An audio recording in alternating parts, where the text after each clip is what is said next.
Hi, everyone. Thank you for attending our Questline webinar on our 2022 Energy Utility Benchmarks Report, Data to Drive Your Utility Forward. My name is Maureen Murky, and I'm the technical producer of today's webinar. Before we begin, we want to cover a few housekeeping items. First, if you have questions during the webcast, you can submit them through the Q&A section, which is to the lower right of the presentation window. We will try to answer all questions during the webcast, but if a more in-depth answer is needed or we run out of time, they will be answered later via email. Some networks may cause slides to advance more slowly than others, so logging off of your VPN is recommended. If your slides do fall behind, pushing F5 on your keyboard will refresh the page. If you experience any other disruptions during the broadcast, please use the Q&A widget for any technical questions. We will be sending everyone a follow-up email within the next few days, which will include a PDF of the PowerPoint presentation and the playback link to the recording of today's webinar. We will also be conducting poll questions during the presentation, and we greatly appreciate your participation. Please be aware that you are not the only participant today. The names of the other attendees are not being shown to you for privacy. Now, let me introduce today's presenters. Brian Lindamood is VP of Marketing and Content Strategy at Questline. He leads the team that delivers engaging educational content solutions and digital marketing campaigns for energy utilities. Previously, Brian was Director of Content Marketing for Manta Media, one of the largest online communities for small business owners, where he worked to empower business owners with expert advice and educational resources around digital marketing.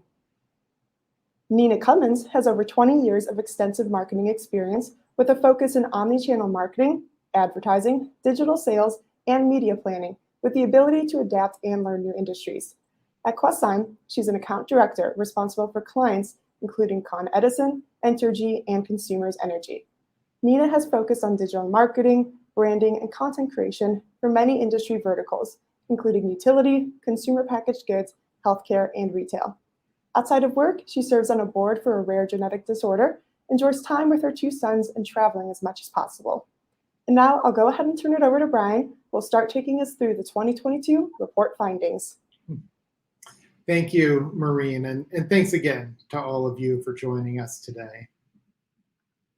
Let me start by telling you why I personally am very excited to be speaking about performance metrics today. As content marketers, we work hard to build relationships with customers. We try to tell stories that connect with customers and find ways to tell those stories that entertain customers or teach them something or inspire them to sign up for a program or buy a smart thermostat. I love performance metrics because it makes those things tangible. It's a way to measure the impact of the relationships we build with customers and actually quantify the results of our work. So I'm happy to share those results with you today. We're going to look at some of the key findings in this year's Energy Industry Benchmarks report. We're going to talk about email performance, the impact that Apple's privacy changes are having on metrics. And Nina is going to dive a little deeper into the performance of some specific program-related campaigns. And of course, we want to save time for your questions. So please use that Q&A tab in the upper right corner of your browser to let us know what you'd like to discuss. But first, we have a question for you. Our first poll question, you should see the window where you can answer in the lower left corner of your screen. Let us know, have you downloaded Questline's benchmarks report in the past? We have been producing this report each year since 2014. And we'd like to know from all of you if you've used it before, or maybe this is your first time hearing about the report or your first time using the report. A lot of responses here. We'll leave the poll open for a couple more seconds. It looks like it's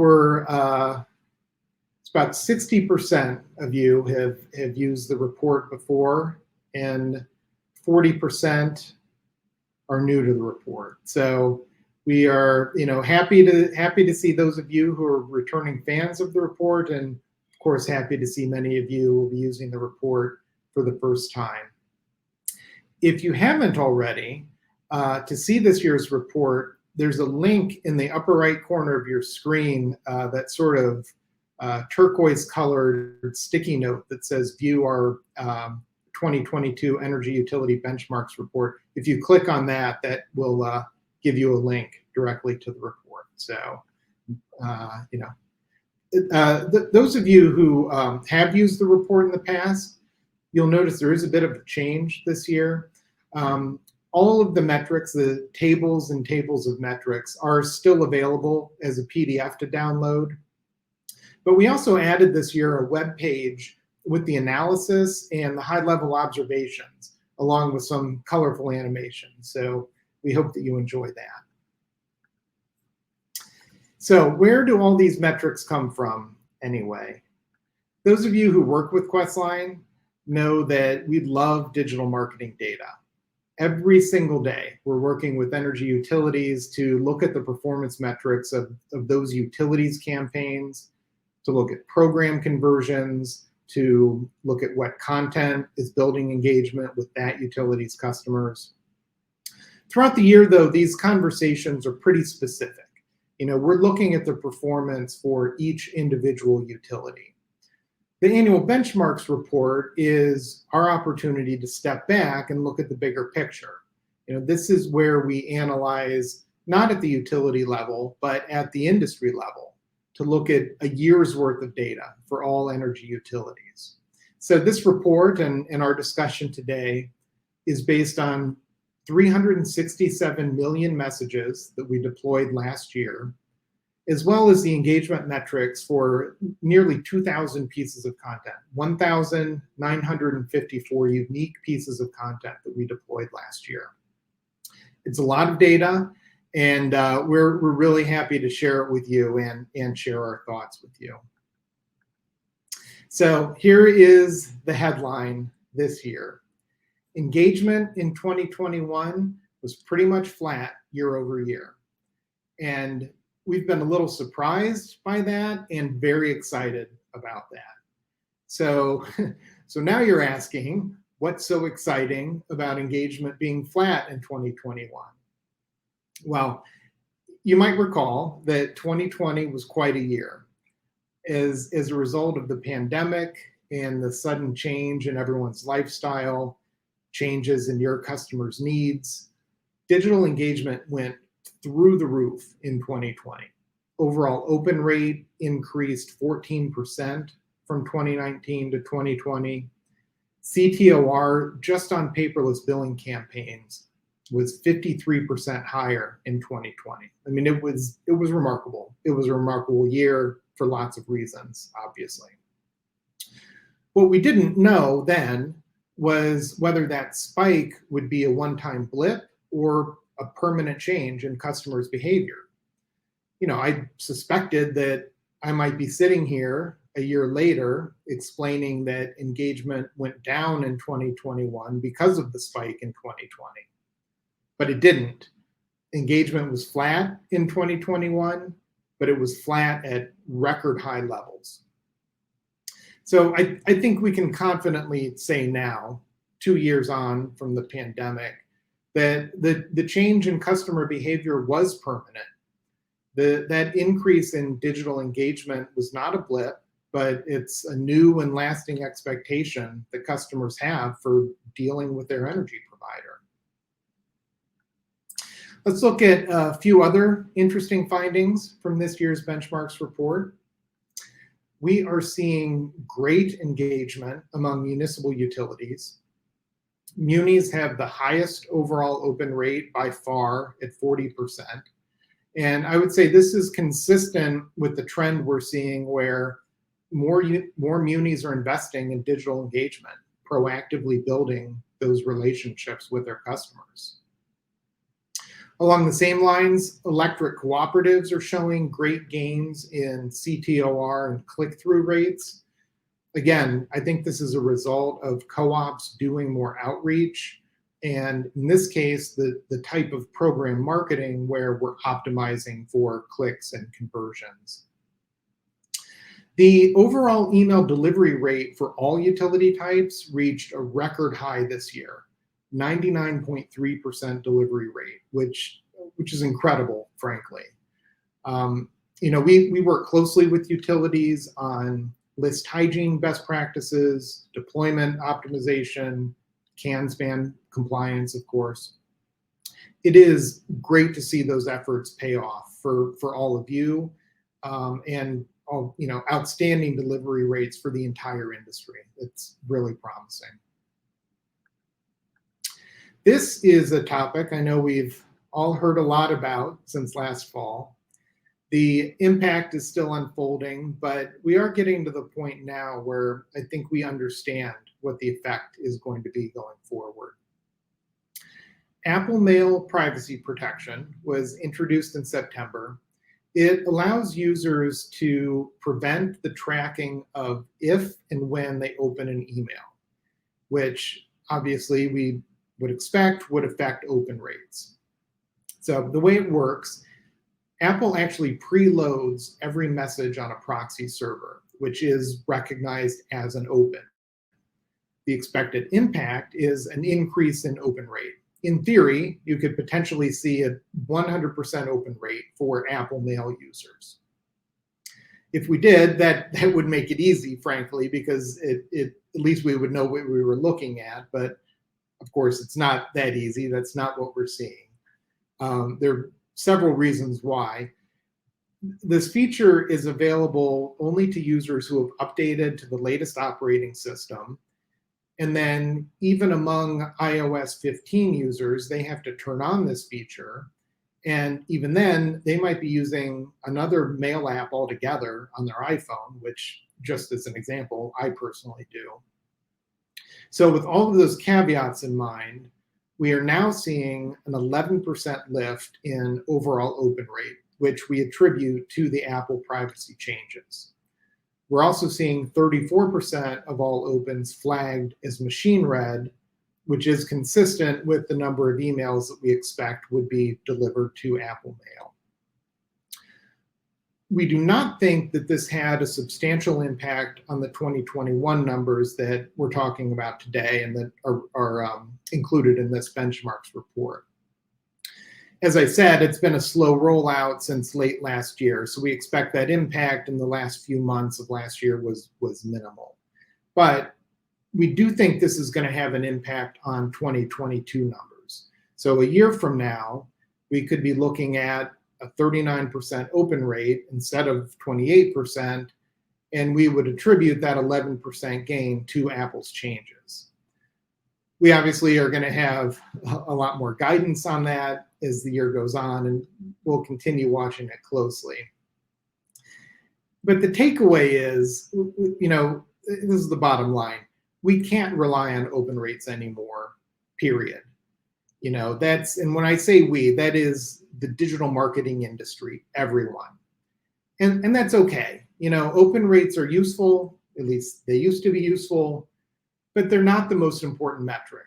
And much more important are your click-through rates, your conversion rates, the actions customers take after opening a message.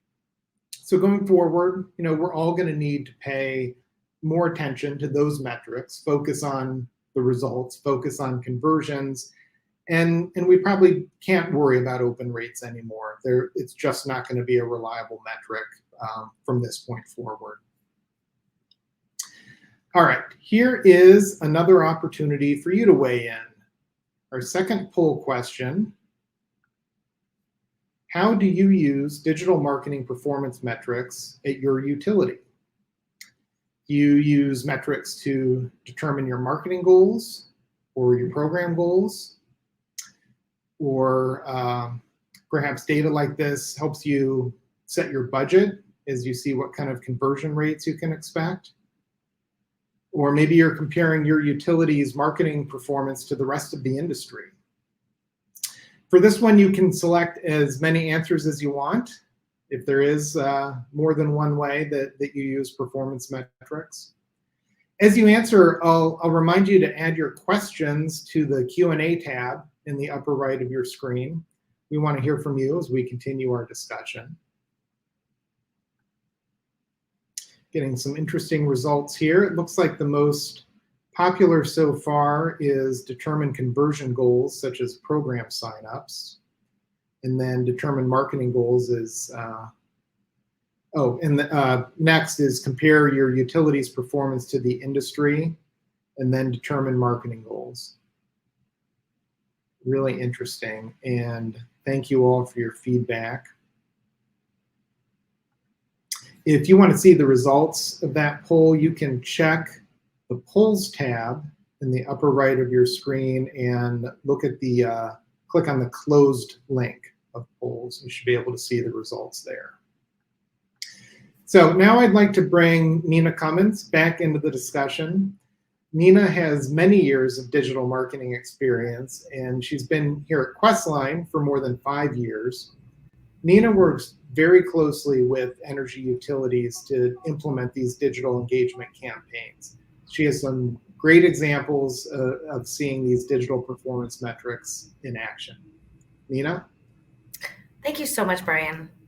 We are now going to dig into the meat and potatoes of the report. There's a ton of information and we won't be able to cover it all. But as Maureen and Brian previously said, please put your questions into the Q&A area. We will get to as many as possible at the end of the presentation. First area we're going to focus is new utility customer engagement. What we at Questline have consistently seen since the beginning of the pandemic is that your customers want to hear from their energy utility as a trusted resource.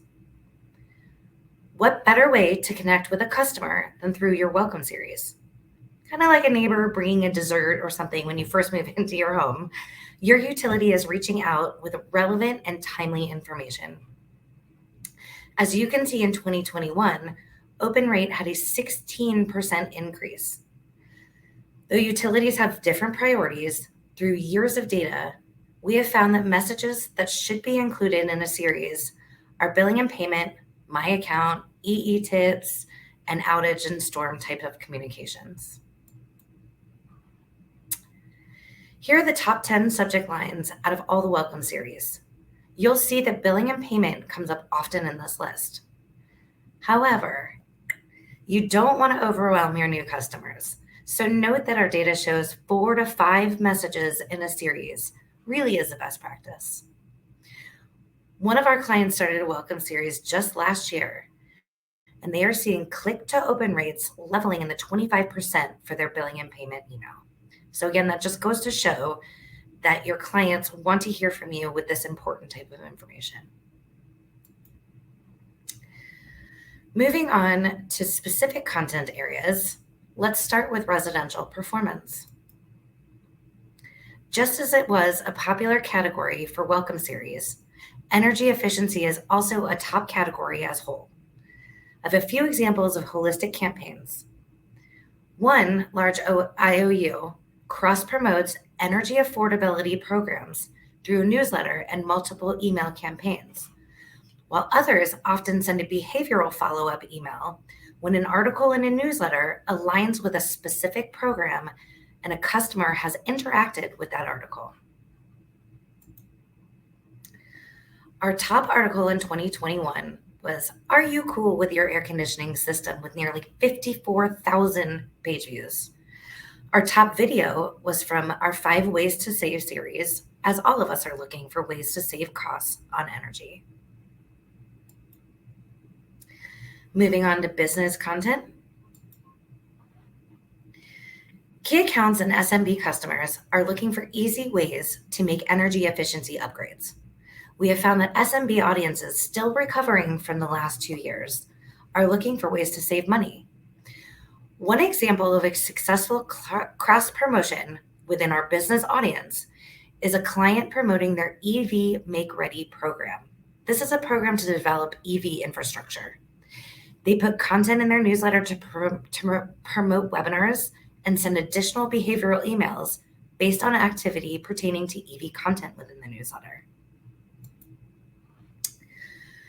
As I mentioned about our audience trying to save money, the top article was 6 energy saving tips for difficult times with over 1,100 page views. Our top video, you can upgrade your business to LED lighting. One of the things you may have noticed in the last couple slides is that lists tend to perform well for all audiences, and we have a bunch of list series within our library for you to check out. Getting a little more granular in program data, let's talk about paperless. For our clients who have had major pushes to go paperless, we know that it is getting harder and harder to get people to sign up. A few strategies to connect with your customers are one-click enrollment, trial periods, incentives, and opt-out programs, as opposed to opt-in programs. Our data shows that smaller guaranteed incentives, such as a $5 Amazon gift card, outperform large opportunities such as concert tickets. But you may want to test multiple types of incentives in your own market. Our benchmark data digs into all different types of programs. Appliance rebate programs in 2021 had an increase in CTOR over 188%. According to Energy Efficiency Adoption Solutions, 56% of consumers find it very important to have an energy efficient home. However, only 9 actually think their home is energy efficient. This is changing slightly, however. During the home improvement pandemic trends, consumers were turning to their utility for advice and guidance to replace old appliances, and the appliance rebate recycling programs helped to lead them there. I now want to turn it back to Brian for our next poll question. Great, thank you, Nina. And we have another question for all of you. Our third poll question, let us know, what do you most hope to learn from Questline's benchmarks report? You can submit your answer in the window in the lower left corner of your screen. Are you looking at overall email performance? Maybe paperless promotion strategies or other program marketing ideas? Or are you looking at engagement with residential or business customers? And as you're answering, I'll remind you to post your questions for Nina and I to answer in the Q&A tab at the top right.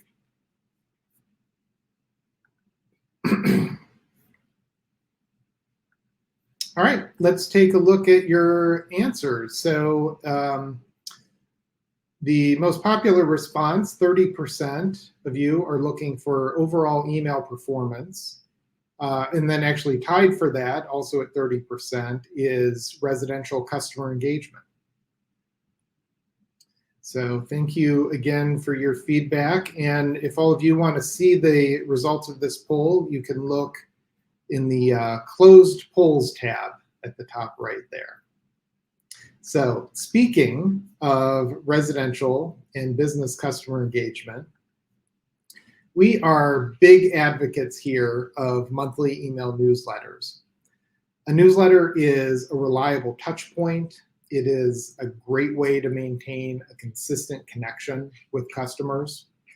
And in addition to the educational opportunities and helpful energy efficiency advice, it's a great way to make that connection between the topics that interest your customers and relevant programs or services that they might be interested in.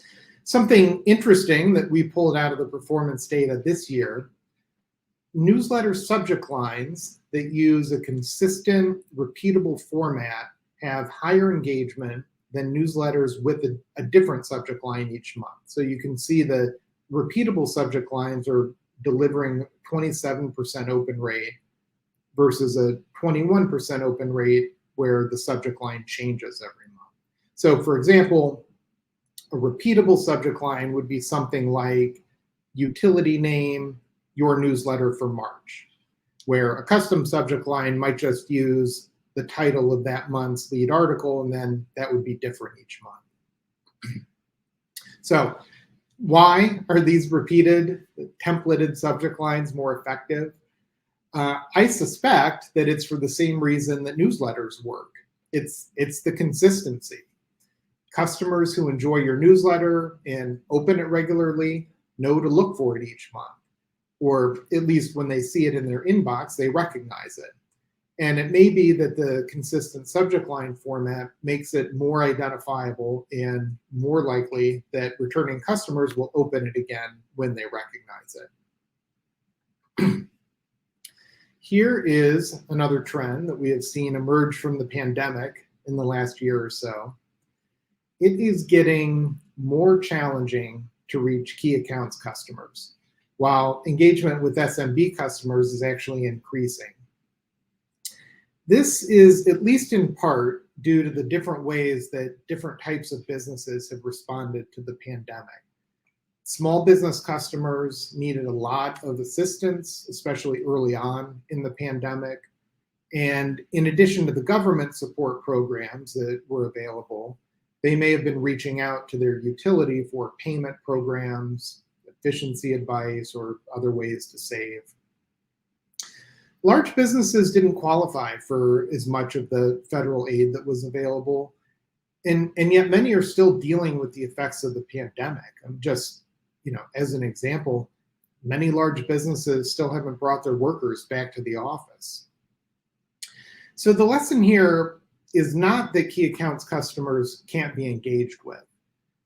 The lesson is that key accounts customers' needs are changing. And the way that you engaged with them 2 or 3 years ago isn't going to work anymore. That may mean different channels are needed to reach customers who are still working at home, for example. It certainly means understanding what their needs and concerns are now and addressing how their energy provider can connect them with programs or advice that will help. And again, the programs that they're interested in, the kind of support they need is probably just different than it was 2 or 3 years ago. Related to that, another approach that we've seen that's very successful is segmentation, segmenting your key accounts customers by industry type. So as businesses grapple with this new reality, as they feel more strapped for time than ever before, they don't want to waste time with messages that are not relevant to them. It's important to make sure that every message is targeted and relevant to that business or industry. And this can make a huge difference in performance metrics. With industry-specific key accounts newsletters, we have seen increases of 44% in CTOR compared to unsegmented newsletters. And some specific industry segments have seen gains up to 84%. Customers want and expect relevant messages, and industry segmentation is an effective way to do that and a way to close this gap that we're seeing where key accounts customers are just getting harder to reach. Okay, we have one final question for you before we get to your questions. This is an open-ended question. We would love to hear any suggestion you have. What new insights or strategies would you like to see us add to the benchmarks report? I am told that there is plenty of room to type your response in the text field here, so please don't hold back. I'm seeing a lot of great suggestions come in, so thank you for those. Please keep those coming. And in the meantime, I'm going to ask Maureen to join us again, and we can start answering your questions. Thank you, Brian. All right, I know that I'm excited to get into the Q&A, so let's get right on with it.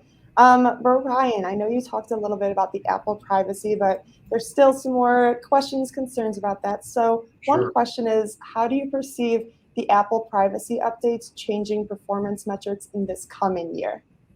Yes, in 2022. I expect that the open rate number that we get at the end of this year is just not going to be reliable. We can do some math, as I was explaining earlier.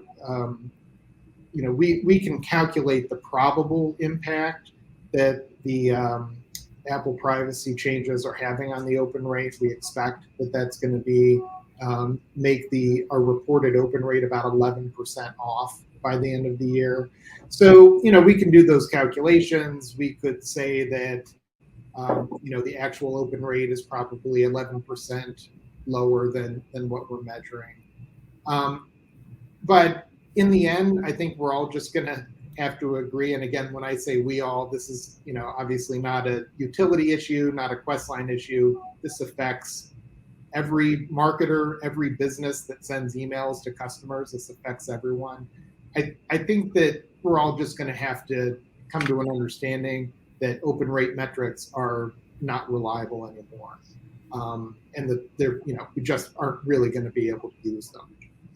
Now, those changes only affect open rates. So, other metrics that are more important anyway, like CTOR, CTR, certainly the conversion metrics that result from those clicks, those are still going to be accurate and reliable numbers. The Apple's changes do not affect our measurement of click-through rates. And as I said earlier, those are really more important rates anyway. If we're measuring the success of a digital marketing campaign, what we want to know is how many customers took an action as a result of that campaign. How many customers signed up for a program or bought a smart thermostat or whatever the campaign is. And it has been useful in the past to know how many customers looked at that email but didn't take an action. What's really going to be, most important and most reliable going forward is just how many customers took an action based on that message. Awesome. Thank you so much, Brian. I know that definitely helped people in the audience today. Nina, this one is going toward you. When it's a bit of a three-parter, so stick with me.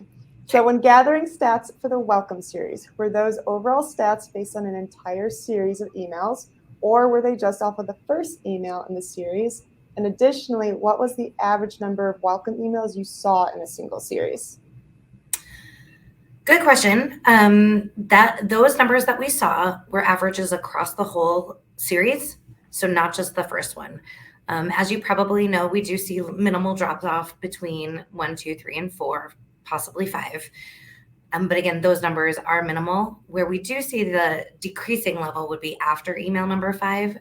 So that is why we do recommend somewhere between 3 and 5, usually 4 or 5 emails in the series as a whole. Perfect. Thank you. Welcome. Let me see here. Keep sending in the questions. I know that a lot are coming in, and we're going to try to get to as many as possible. So just keep sending them in, okay? All right. Brian, I believe this one will go to you. So someone asked if you could possibly share some examples of repeatable subject lines versus the custom subject lines. Any came to top of your mind? Yes, absolutely. We actually, fortunately, have a blog post on this at Questline.com. So I can we reported on the most popular newsletter subject lines from last year. Number 1, Corn Belt Power Questline. So that's the name of Corn Belt Electric Cooperative's monthly newsletter. Spencer Municipal Utilities Answer Line. So again, the name of their newsletters. These are examples of repeatable subject lines where every month they're using the same subject line. It's just the name of their newsletter or a combination of the utility name and the name of their newsletter. Southwest Iowa Rec Watt Smart is another one that has been very successful. The name of the co-op along with the name of their monthly newsletter. So the example of a subject line that changes every month typically is just the subject line is the title of the lead article, the lead piece of content in that newsletter.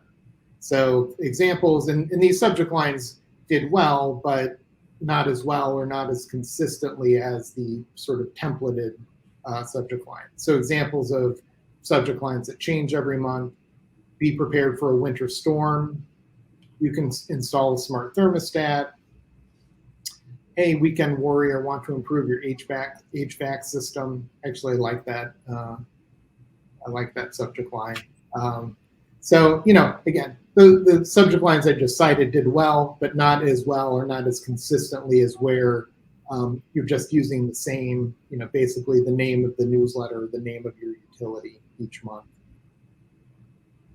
Awesome, thank you. And remember, as Brian said, you can find a blog post on that on questline.com. So visit our website. All right, Nina, this question is going to go to you. What would you say is the biggest bang for our buck for most impactful communication topics in the paperless billing series? That one is a little bit difficult in terms of bang for the buck.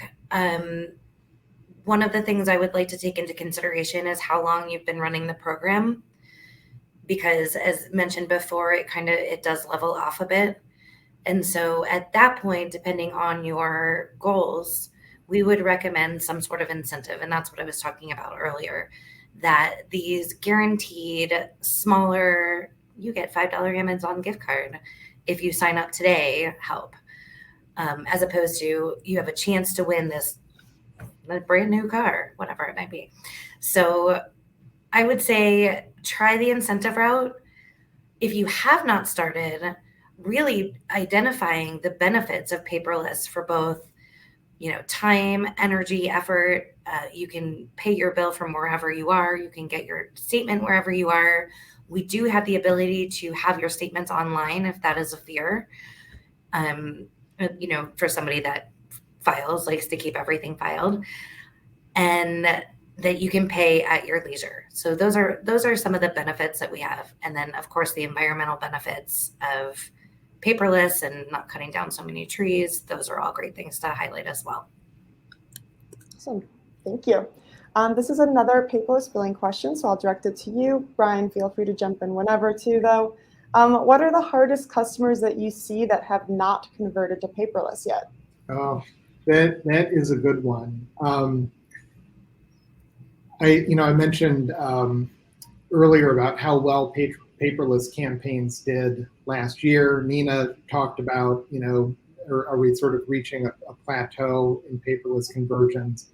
We are definitely getting to the point in the kind of, switch over to e-billing that most customers who want to be on e-billing have switched to e-billing. And we are getting down to the customers who probably don't want to switch for some reason or another. In terms of an audience segment or a demographic group, it does tend to be the older customers who, really are clinging to their paper bills. This is maybe out of inertia after, a lifetime of writing a check each month to pay their monthly energy bill. One interesting aspect to that we found, though, is a lot of times it's not the act of like writing and mailing in a check that those older customers especially really like. It's just the idea of having like a record of their energy bill, just having like, a folder in a file cabinet with all of the energy bills from that year that they keep. And so one way that we have addressed that in messaging is to really emphasize in e-billing the option to have like, look at your history of billing through your account, whether it's through my account or your online bill, to be able to look back at your year's worth of energy use. Or even in cases to be able to save a PDF, or cases where someone really wants to print out a PDF of their e-bill. But it's e-billing platforms have those capabilities. It's important to communicate that to customers that it's when they think of an electronic bill, they may think that there's not going to be any tangible record that they have to hold on to. Frequently, we can get over that objection just by emphasizing those sorts of capabilities, the virtual file cabinet that they have access to their past bills. Love that. Nina, just checking, did you have anything else that you wanted to add? No, I think Brian built exactly off of where I was going before, so no more add. Awesome, thank you. I love the idea of a virtual filing cabinet. All right, next question is back to welcome series. So is a welcome series most effective for a certain type of customer? Traditionally, the welcome series has been focused on residential, but we have found that our business customers are having the same kind of reaction that we always got from our residential. And so I would say, no, we are trending away from residential only and extending to the business audience. We also have multiple markets that are doing multi-language welcome series now, and we do have the capabilities to handle that as well. Awesome. All right, next question. We're going back to paperless. There's lots of questions on paperless. So what impact has the pandemic had on paperless billing promotions that you've seen? We've had a positive impact on paperless. People didn't want to, handle much of anything at that point. And so there were a lot of signups during the pandemic time to go paperless. And I think a lot of our environments have changed as we've gone very digital and virtual.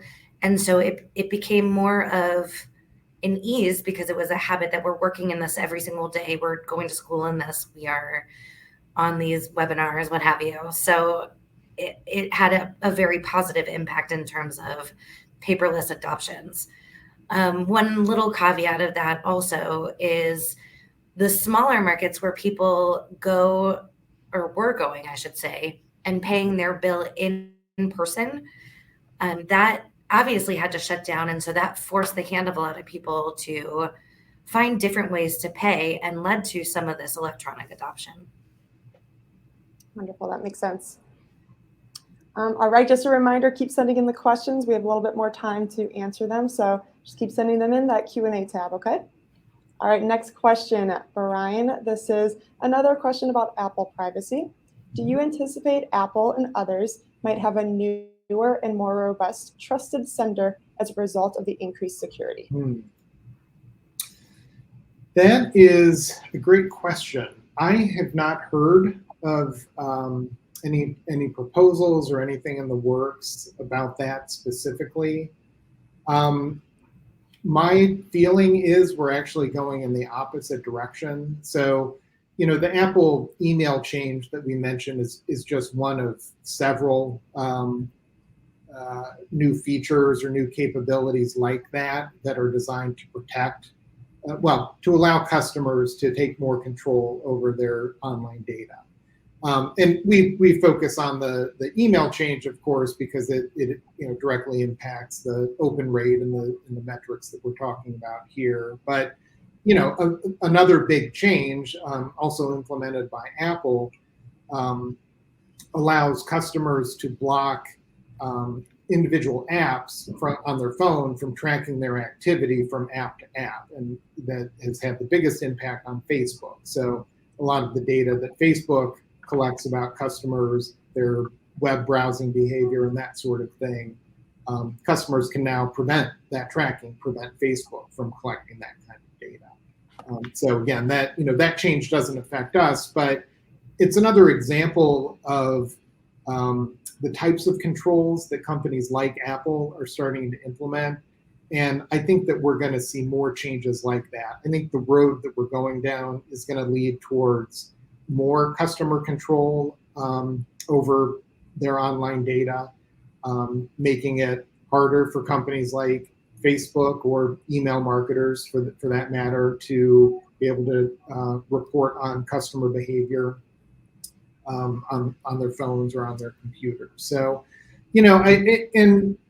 I don't anticipate that again is going to affect the way that we engage with customers, other than not being able to report on an open rate. Because again, I think what's most important for us, for marketers like Questline, for energy utilities, is to be able to show how we can impact that customer behavior. Show that we're driving program signups, that we're driving energy efficient behaviors, whatever the goal of the campaign is. Those results are much more important than open rate, which is interesting, but in the end, not as important. Awesome, thank you. All right, next question. Either of you can hop in on this one. For EE, how granular are utilities getting with their segmentation for specific programs? Are we seeing a couple of main groups? Or are you starting to see a trend of more complex segmentation or email versions to promote your program's products and features? I can definitely start on this, but Brian, please feel free to weigh in. There is kind of that middle ground of segmentation that I think we want to look at. We have found that if you segment too far, you tend to still have a similar type of messaging. But there are definitely areas where we do want to segment. And that might be if you're focusing, let's take EV. You could be focusing on the green customer, the people who think that it's cool technology, or the people that want to save money on gas, or they're trying to find an EV that makes it affordable. Those are three very different communication paths to take. And what we have found is when you go, we totally believe in customer segmentation and finding out how to talk to different customers. But we also want to be careful that at the end of the day, are we segmenting too far, and, do 50 messages make a difference as to 4 or 5? Brian, do you want to weigh in on that at all? Well, I agree definitely with that approach, Nina. It's, when you're developing segments, you want to make sure that each segment is meaningful, that it's different enough from the other segments, and that it's actionable, right? So not only is this segment different, but you have the ability to do something about it, which in this case means the message that's going to that segment is unique, meaningfully unique than the message that's going towards the other segment. And so, we mentioned paperless billing. When we've done a segmented approach to paperless billing, that usually results in 3 or 4 unique segments. Those 3 or 4 segments are different enough, meaningful enough that we can craft a different message for 4 different messages, one for each segment. The same with EV, as you mentioned, Nina. Usually that can break down into about 4 meaningful segments. And in that case, say like the motivation for why someone would want to adopt EV. The alternative, and this is maybe the other extreme, well, not quite extreme, but the other end of the spectrum is to do a direct targeted follow-up to individual customers based on their behavior. So this is personalization, basically. And this is the difference between personalization and segmentation. Segmentation, you're splitting your customer base into 3 or 4 or 5 like-minded groups and sending 4 different messages. With a personalized campaign, you can send messages only to the specific customers who have taken a behavior that warrants receiving that message. The best example, and one that we highly recommend if you're tying, say, program promotions to your email newsletter, is sending a targeted follow-up to every customer who engages with a particular piece of content in that newsletter. Yep. So imagine a newsletter that has a piece of content that's sort of like a high-level overview of electric vehicles. Are you interested in driving an EV? Any customer who engages with that piece of content, say watches the video or spends a certain amount of time with that infographic, you can send them a message directly to those customers with more information about EV adoption. Or you can have a video that's more specific, that's about smart chargers, how to install have a smart charger installed in your garage, or how to select a smart charger for your home, right? So, customers who watch that video, are much more interested in that, in charging. Maybe they already own an EV. You're certainly farther down the funnel of deciding whether to adopt an EV. So you can send those customers, again, just the customers who watch that video, send them a different targeted message that is about your smart charger program or a rebate for buying a smart charger, something like that. So I think that's a way to, go beyond segmentation, where you have 3 or 4 segments, to delivering those specific messages based on what pieces of content each individual customer is engaging with. Wonderful. Thank you both. Brian, I know you talked a bit about this in the presentation already, but someone was wondering if you have any other recommendations for addressing the decline in the key accounts engagement. Yeah. Well, as I mentioned, I think segmentation is one good way to address that. And I don't know that that addresses this specific decline of the last couple years, but I think it's a way to improve engagement overall, a way to improve engagement anyway, right?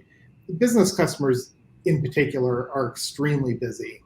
A small business owner, a facility manager at a large business, like they do not have time to read an email or a message that they think is not relevant to them, that they think is not going to help their life today in the next 5 minutes, or is not going to help their business or their industry. So it's really important to pay attention to industry segmentation in particular. Only send content, program information about motors, boiler optimization to manufacturing business versus retail versus healthcare, et cetera. I mentioned earlier that segment that we've seen an 84% lift in CTOR with segmented newsletters. That's healthcare. Healthcare in particular responds to those segmented messages that energy efficiency information, program information that's specifically relevant to healthcare. Education's the next industry that we've seen a lift of, a significant lift in CTOR. So I think that's important. The next thing is realizing that your business customers, especially large businesses, your facility managers, those types of stakeholders are operating in a different world now than they were 2 or 3 years ago. I know that's obvious. I know we're all operating in a different world, but you really have to think how, the kinds of struggles that those large business customers are still dealing with, and just the way that their day-to-day work has changed. The fact that many of them may still not be in the office, or that many of them are facility managers for big empty office buildings. I saw a story today that less than 50% of office workers are back in the office nationwide.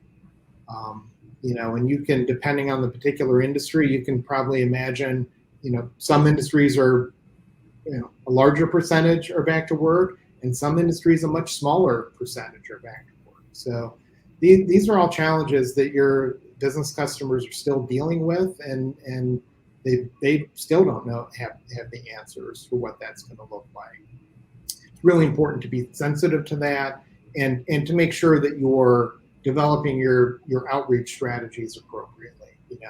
Are your customers still even available in the old ways that you used to reach them? Wonderful, thank you so much. Nina, maybe you'll be able to weigh in on this next one we have here.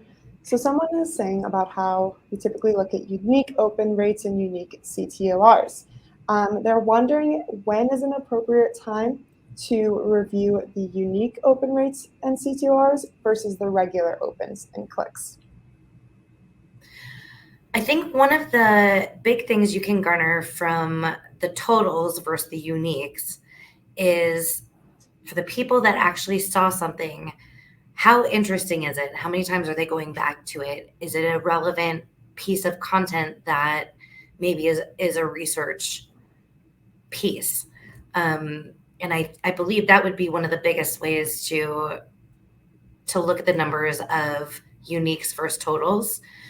Just really keeping in mind that we are trying to hit all the customers. So we usually look at uniques in that way, like how many individuals did we hit? But really taking a look at some of the other metrics that we have, such as time on page, how long are people interacting with it, and how many times are they going back to it? That says a lot. And for the how cool are you with your air conditioning unit article, people went back quite a bit of times. So that tells us that they were interested in it.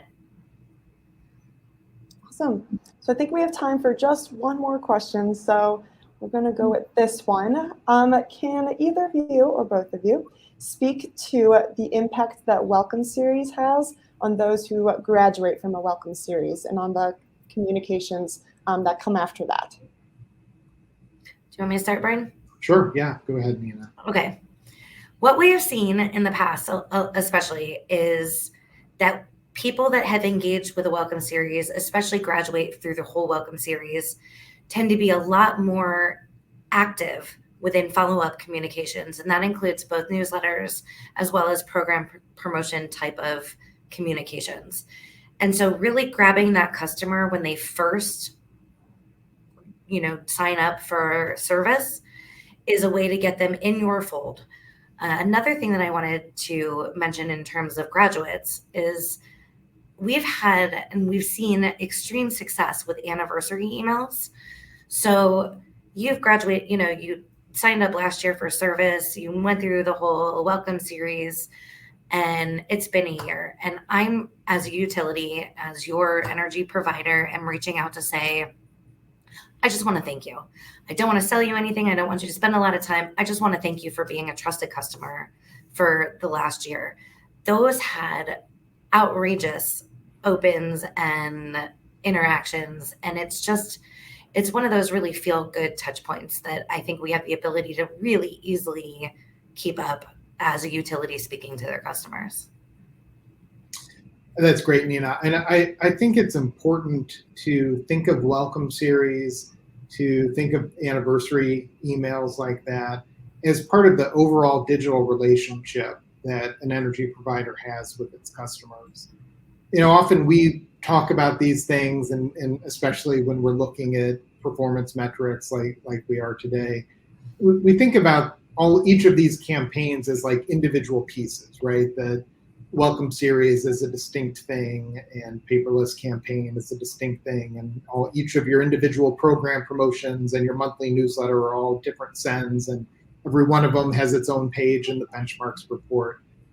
The customer does not see those differences necessarily, right? To the customer, these are all just touch points that they have with their energy provider. They're all different messages that they get from their energy provider from time to time, hopefully on a regular basis, hopefully on a regular cadence, right? But the customer's not paying attention to like, oh, this one was a program promotion, and this one is a paperless billing email, and this other one's a newsletter, right? And the point of all of this is, as you were saying, Nina, is to establish that relationship with the Welcome Series, and to think about that relationship holistically, right? The Welcome Series is just the start of that relationship. It continues on through all of these different messages and all of these different touch points that you're going to have with your customer, hopefully for the entire time that they're a customer with you. And so we want to make sure that we're thinking about that holistically. Even though we report on them separately, we report on each one distinctly and create them that way. But it's really important strategically to put that into the context of the entire customer relationship. Awesome. Thank you both so much. I know I thoroughly enjoyed this Q&A session, so I know that our audience members did. Unfortunately, we have run out of time. If we missed addressing your question during the webinar at all, we will follow up offline. Again, thank you to our speakers, Brian and Nina, for your excellent insights and your analysis of our benchmarks report. And thank you, audience, for attending today and for all of your great questions. As a reminder, the presentation materials and the playback link to the recording of today's webinar will be emailed to you within the next couple of days. Should you have any additional questions or feedback, please don't hesitate to contact us. There will be a brief survey at the conclusion of this event, so please do not close out your browser. We'd really appreciate your feedback. We will not have a webinar in April, but please set aside May 26th for our next plugged-in webinar, where we will discuss utility, customer payment, and self-serve opportunities. Thank you again for attending, and have a great day, everyone.